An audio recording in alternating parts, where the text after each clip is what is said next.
In today's video, I'm going to teach you how to use OneDrive in File Explorer. OneDrive is a fantastic way to keep your files synchronized across all your devices, and accessing it through File Explorer makes it even more convenient and efficient. Whether you're at home, at work, or on the go, having your files readily accessible can save you a lot of time and hassle. So let's dive into how you can make the most of this feature using File Explorer. First things first, you need to make sure you're signed in to your OneDrive account.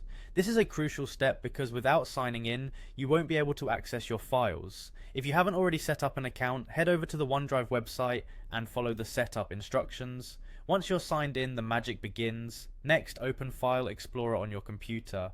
File Explorer is your go-to application for browsing files and folders on Windows. You can open it by clicking on the little folder icon usually found in your taskbar, or by pressing the Windows key and E together on your keyboard. This window allows you to navigate all your files, including those stored in your OneDrive. Now that you have File Explorer open, the next thing you should do is locate OneDrive. Typically, OneDrive will be listed in the left-hand panel of File Explorer. You'll find it either under This PC or Quick Access. If you don't see it immediately, try scrolling down a bit and you should spot it amongst the other folders. Once you spot the OneDrive folder, go ahead and click on it. This will open up a window displaying all the files and folders you've saved to OneDrive.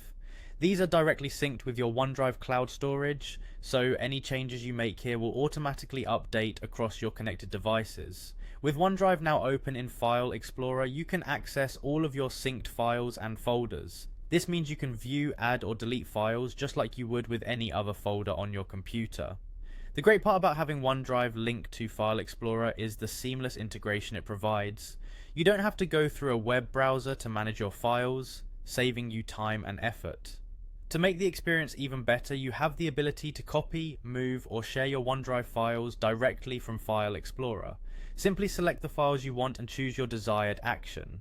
This feature is handy for collaborating with others or organizing your files more effectively. So there you have it, a simple guide on using OneDrive within File Explorer. This integration simplifies managing your cloud files and enhances productivity by making your most important documents easily accessible. I hope you find this guide useful and that it helps you make the most of your OneDrive and File Explorer experience. Happy organizing, and thanks for watching.